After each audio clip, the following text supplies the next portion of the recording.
Good day mga bayan. Umalis kami ng aking wifey. So tamang date lang. Simple date.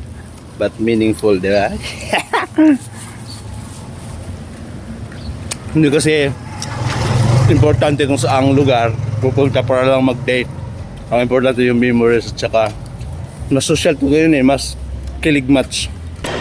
Yung tipong naglalakad kayo sa kalye, kumakain ng tinapay with soft drinks, tapos kayong dalawa lang. Ayan tinatakas atin, yan yung tinatawag na takas saglit. Kami ngayon ay single for just like 5 minutes only.